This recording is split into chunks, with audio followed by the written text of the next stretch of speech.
Putin, in his recent press conference, said something so different. Odessa is a Russian city. He didn't say it before. This is the first time he's officially talking about Odessa. What has changed his opinion on Odessa and other cities, maybe? Well, before now, he was very careful not to demoralize the troops. He was really talking up the war, even though the Ukrainians were failing very, very badly the entire time, basically getting slaughtered. He still wanted to present it as an honorable mission to defeat them, talking up the fact that we're not fighting against the Ukrainians, we're fighting against the United States, against NATO, and etc.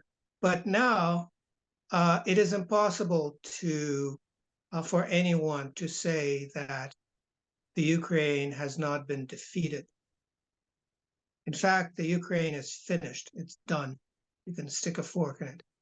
I've been calling it the former Ukraine for a long time now, because to me it has been clear that that's going to be the end game.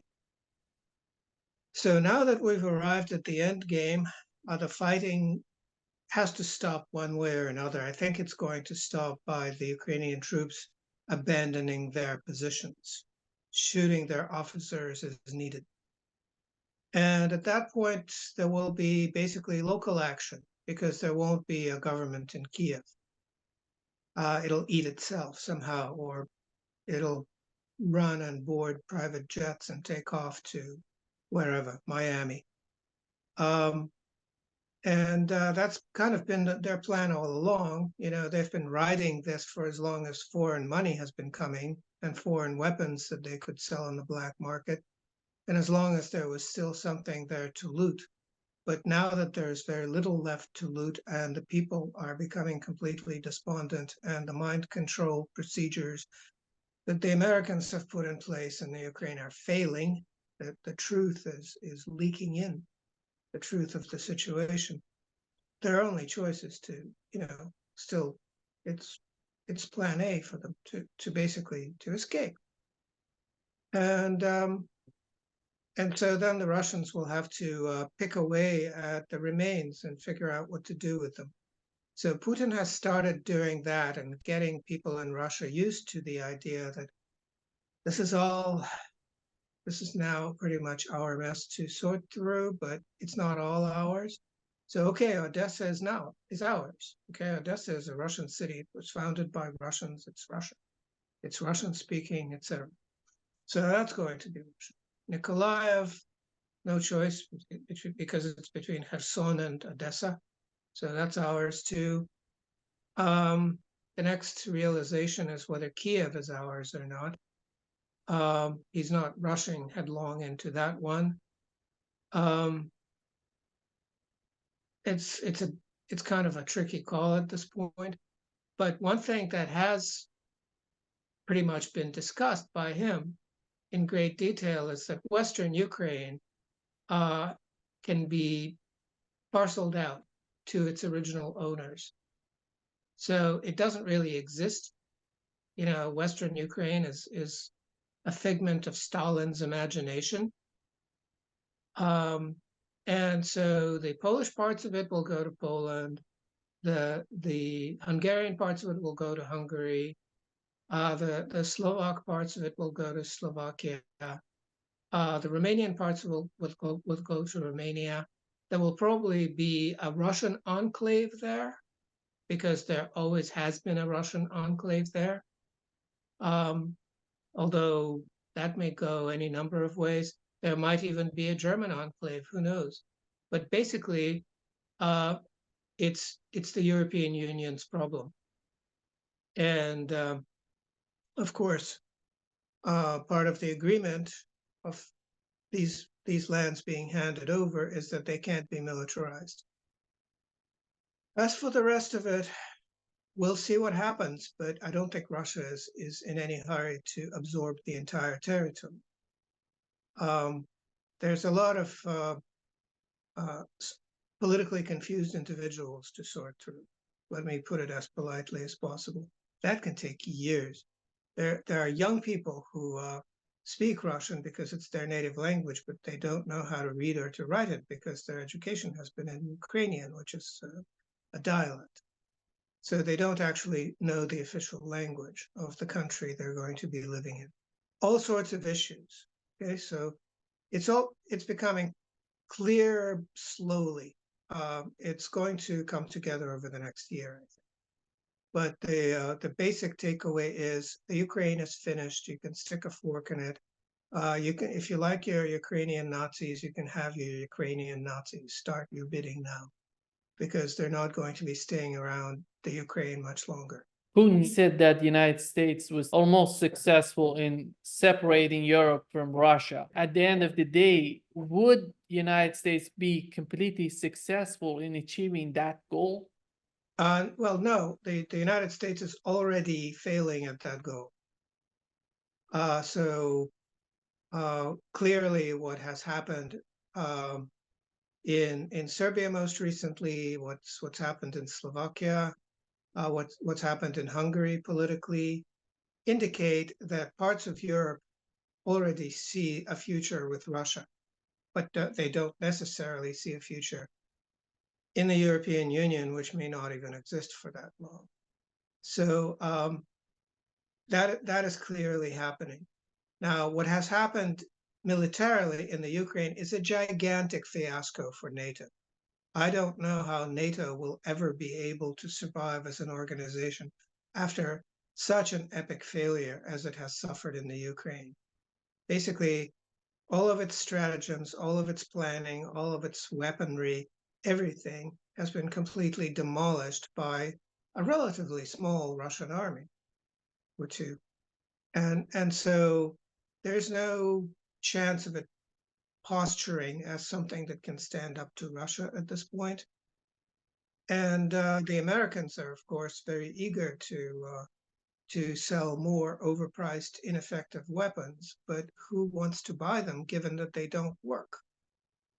So yes, I don't think the United States has any chance of coming out as a winner in this entire conflict. Part of the defeat of the Ukraine is a defeat for the United States. Why they're trying to block Hungary? They have their voice, they have to experience their right. Why they're trying to silence Hungary? Well, first of all, in terms of political theory, this is the tired old evil empire trope. But basically, it comes down now to this basically almost a meme. Anybody I don't like is a dictator. So as soon as somebody doesn't do Washington's bidding or Brussels' bidding, that's a dictator. That's an evil dictator. And it doesn't really work very well because I think the people in the countries in question know that the only chance of a country surviving the absolutely wrenching transition that has already started to happen is to have strong national leaders who do what is in that country's national interest and who know what that national interest is, which excludes basically the entire Western Europe, but includes bits and pieces of Eastern Europe at this point. There's a good question as to whether that trend is going to spread, or whether more and more Western European countries will basically fall down and become failed states. Germany is certainly not setting that good an example. How long has it been since their pipelines to Russia have been destroyed? And they're yet to actually admit what the conclusions of that are, which is, congratulations, Germany, once the industrial powerhouse of Europe, is now going post-industrial. And there's nothing that can be done to stop that. The other thing that Putin mentioned in his press conference, he said that we know that most probably the United States behind the sabotage of Nord Stream pipeline. And after that, he's talking about rebuilding relations with the United States because of the important role of the United States in the international arena. Do we see anything like that in Europe or even in the United States? Well, of course, Russian officials will always say that they're open to negotiation, and negotiation starts with dialogue. There isn't really much dialogue happening. If we start a dialogue with the United States, first things first, we need to define our terms.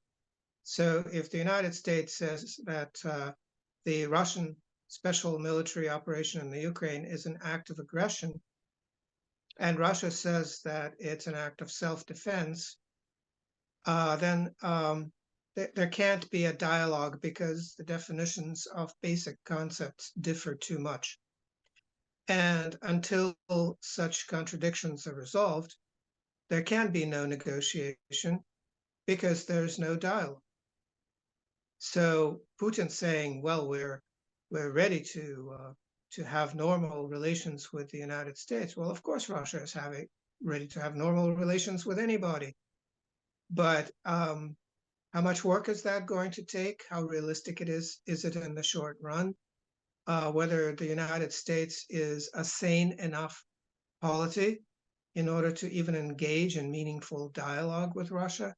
Those are all questions that don't have answers at the moment, and probably won't for at least the presidential election, because everything is frozen now until this fiction of Joe Biden's corpse laying in state for another 4 years, or maybe Kamala replacing him.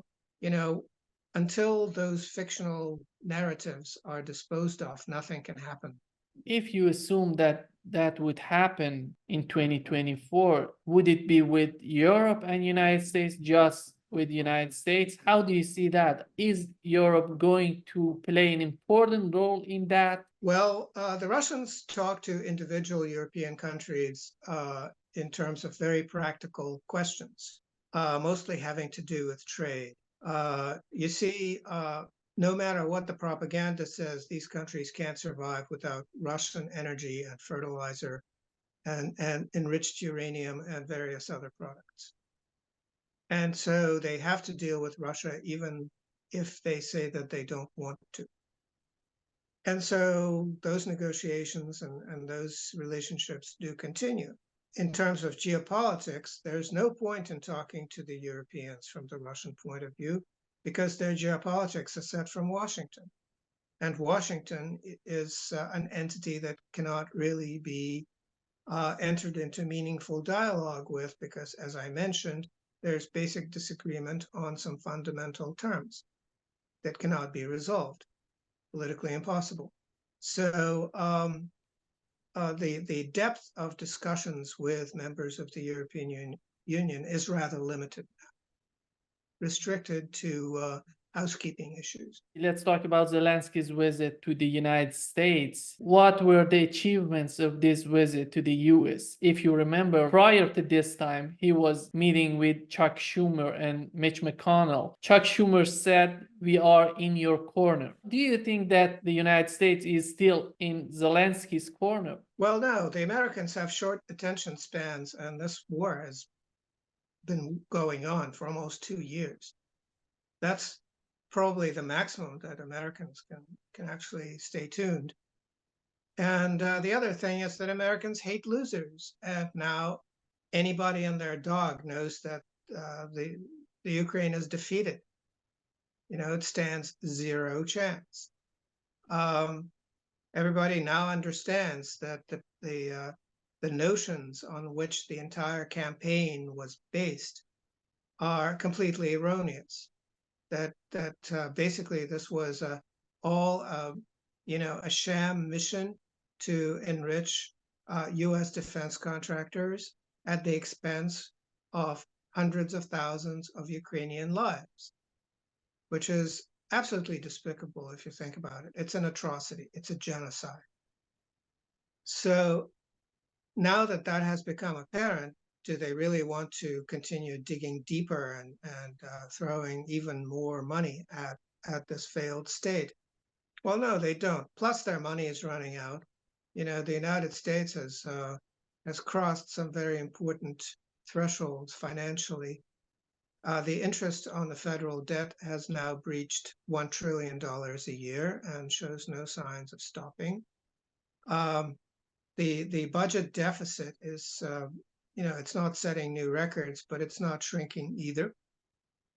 And through the efforts of the Federal Reserve, the short-term debt of the United States that has to be rolled over somehow within the next year is on the order of $8 trillion a year, which is way beyond anything that the United States can generate in a year through any activity except even more borrowed.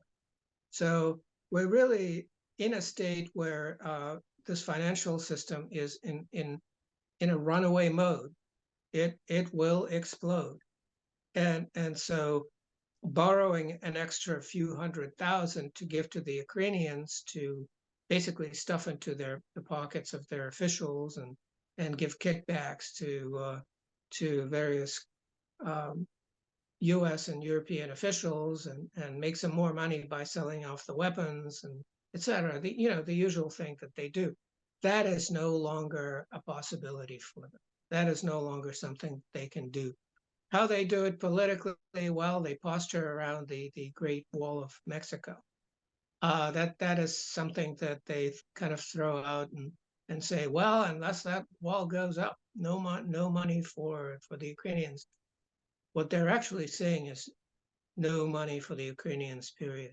And the other part of this meeting, Mitch McConnell said that we are sending a good message to China through Ukraine war. How did that work out, in your opinion?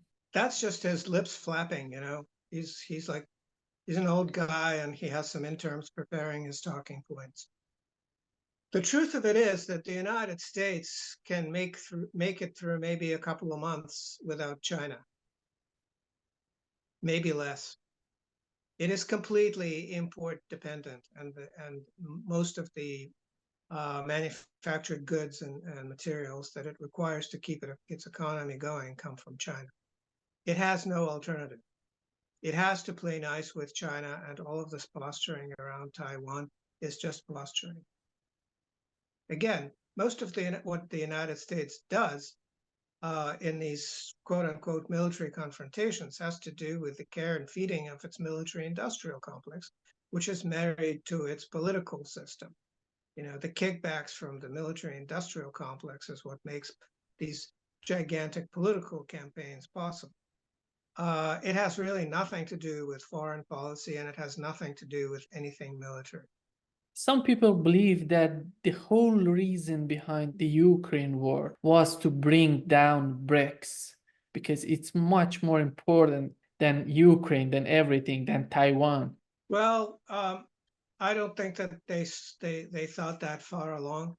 The plan was to basically pry the Ukraine away from Russia. That was the plan since before the Soviet Union fell apart. How the demise of the Soviet Union was orchestrated with basically the Ukraine and Belarus and Russia splitting up, with the rest of the Soviet Union just wondering what's going on, being left in the dark.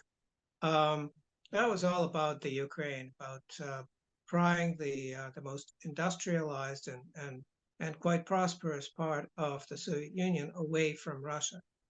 And then they spent decades basically manipulating the politics in Ukraine through infusions of generous amounts of money to make it turn away from Russia. In the end, it didn't work out. So in 1914, they actually had to resort to violence to get this done. Once they got it done, it turned out that the Ukraine could no longer hold together as a country. Crimea basically popped off, and Donetsk and Lugansk started a rebellion. And that went on for a really long time, and all the efforts put into kind of putting this Humpty Dumpty back together again failed. And they have completely failed at this point. And in the middle of that, they came up with this wonderful plan of using the Ukraine to defeat Russia. The plan itself was based on a really faulty understanding of what Russia is, what NATO is, what the relative strengths of the militaries are. You see, NATO has and the United States have spent decades and decades in failing conflicts with third or fourth rate adversaries. Basically, they succeeded in destroying Libya. They didn't quite succeed in destroying Iraq, but what they ended up with is Iraq that is aligned with Iran. That was something that they hadn't thought of. So there are all kinds of levels of massive stupidity that went into it. So I wouldn't say that there was some kind of like a long-term strategy to use the Ukraine conflict to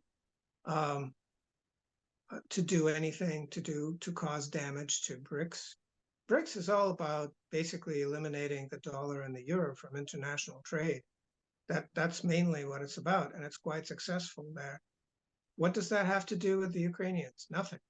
The other important factor for Ukraine is the economy of Ukraine. That is mostly right now they're running their economy by the funds and financial aids coming from Europe and United States. The domestic economy is not working anymore. I want to know, how do you find the Ukraine economy today? And in case they receive loan from IMF, what would be the consequences of this type of loans? Oh, the consequences of those loans will be that they won't be repaid because there won't be an entity to repay them. Basically, it's an unconstitutional government that has gone off the rails in 2014. Ever since then, the Ukraine has been without an official government. Now, the fact that some countries in the world have recognized it, have given it official recognition, doesn't change the situation at all, because governments are formed by the consent of the governed, and they have to be formed in accordance with the country's constitution. So what happened in 2014 in the Ukraine was unconstitutional. It was a violent coup, and all the governments that came in after that, even if the Americans just love them to death, it makes them illegitimate, and any promissory note they signed is basically a worthless piece of paper. So none of those debts are going to be repaid. Whether you call them gifts or debts, it doesn't really matter. Please yourself, call them whatever you want. But the basic truth of it is that there is some economic activity in the Ukraine to this day, but roughly half of the government budget of Ukraine comes from foreign donations. When they stop, all of these officials on every possible level within the remaining territory of the Ukraine will walk off their jobs, and all of that official activity will stop. So that's really what we're looking forward to, is watching the Ukraine dissolve, watching the entire country, or what remains of it, dissolve. With the current situation in Ukraine, why Zelensky is so insisting on continuation of this war? Because if the war ends, he's out of a job. It's as simple as that. He stakes his everything on continuing that war. All of the money flows around this war keep everybody around him working for him. The moment the money stops, he's out of a job. He might as well just drive himself to the airport and fly to one of his villas somewhere in the world and never be heard from again. And that would be the best outcome for him. We know that at least 500,000 of Ukrainians so far have been killed in this war. What are the impacts of these type of casualties that country with the size of Ukraine can suffer from? How does it influence Ukraine and Ukrainians and their lives and their future? Well, basically, you have you used to have a bunch of volunteers, basically brainwashed people who wanted to go and fight the Russians. Not the smartest people in the world, as you might imagine, because they went to fight the Russians, but they were so brainwashed with this Nazi rhetoric, with all kinds of pagan cults introduced in order to further sort of make them into cult members, and they fought. They fought pretty well to begin with, but now they're all dead. So all of these brigades that went in initially, they're all dead. So what we have now is an army of old men and children, and they're starting to introduce women. They're starting to draft women. They're starting with medical personnel, but they probably won't stop there. The question is, when will this farce of an army stop? So on the one hand, we have all these old men and children who don't want to die. So they surrender, they run away, etc. The morale is non-existent. On the other hand, we have these war criminals who basically they're trying to kill Russians by throwing lots of their own people at them, and if the people refuse to go, they shoot their own people. There's a lot of that going on. Now, in terms of the numbers, at some point on the only remaining television channel in the Ukraine, which is the state channel, a number was shown of over 1 million people, either dead or casualties, such that they could not return to active duty. And that number shocked everybody. And then, of course, the Defense Ministry of Ukraine furiously denied this claim. But it sort of clued everyone in the Ukraine a little bit that basically they've been continuously lied to for the past 2 years, and probably longer. And that, the next realization is that this has got to stop.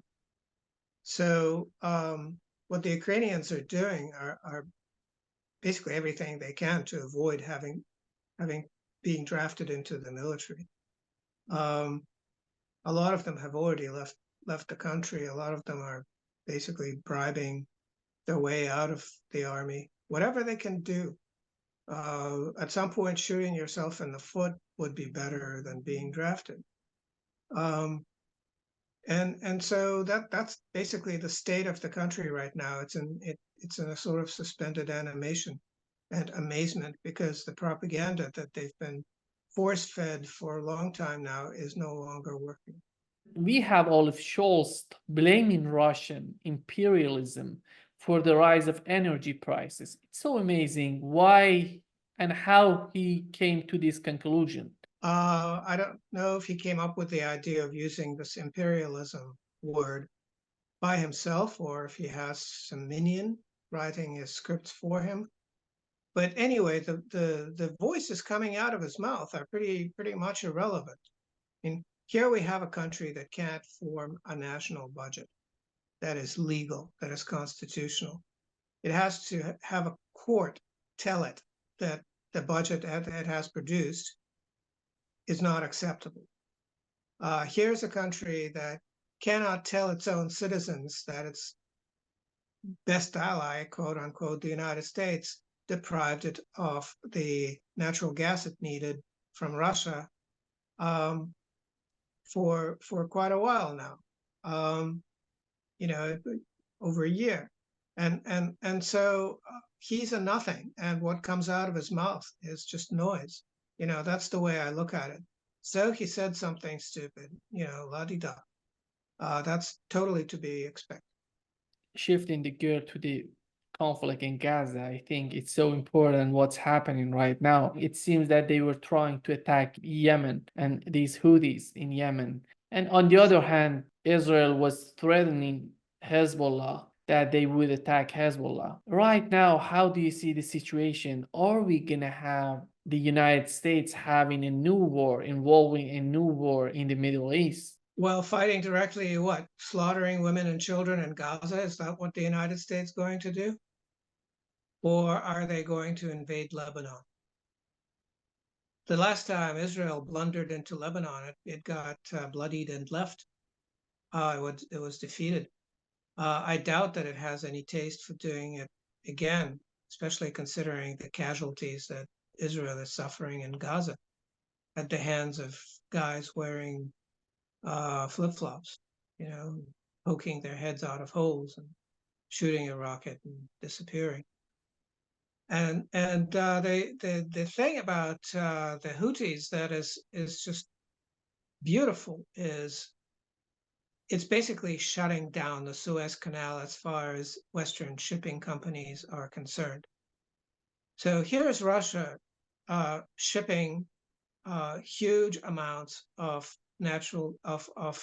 oil from Novorossiysk through the Bosphorus and Dardanelles and the Suez Canal, and going past the Houthis. And of course, the Houthis will not fire on Russian vessels because they don't trade with Israel. Everybody knows that. And on the other hand, they will sporadically fire on various Western vessels that they think might be trading with Israel. And the next thing that happens is that these vessels get their insurance coverage suddenly ended because they're in a war zone, and that's a force majeure, and that's what it says in the contract. So basically, a bunch of guys in a fiberglass boat with a couple of Yamaha outboards on the back fire a rocket-propelled grenade at some huge container ship, denting one of the containers slightly, and that causes the entire shipping line to stop using the Suez Canal, adding a couple of weeks to the journey time and huge amounts of cost increases to the shipping, and that's what's happened. It's absolutely remarkable, how it's transformed itself. Something similar can be done by the Iranians to the Straits of Hormuz, although they're in no rush to do that. But it's amazing how fragile this seaborne economy has become.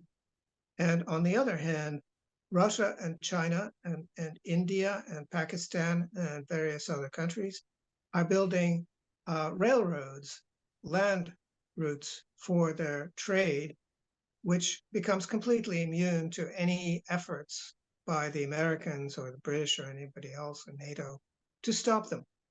They're insulating themselves from using the US dollar in foreign trade or the euro, and they're also insulating themselves from using these global choke points that the Americans theoretically control. So basically, the global economy is being pried away from the United States, and we're watching this real time. Now, what does that mean to Israel? Well, Israeli economy has already taken a 10% hit, from what I understand. It's going to get a lot worse for Israel. At some point, the Israelis, who are basically there to enjoy the fine weather, and they're not really eager to die fighting Arabs, they're basically going to leave. They have passports. They can just go to the airport, buy a ticket, and be out of there forever. So I expect Israel will start depopulating at some point. That's the next thing to watch for.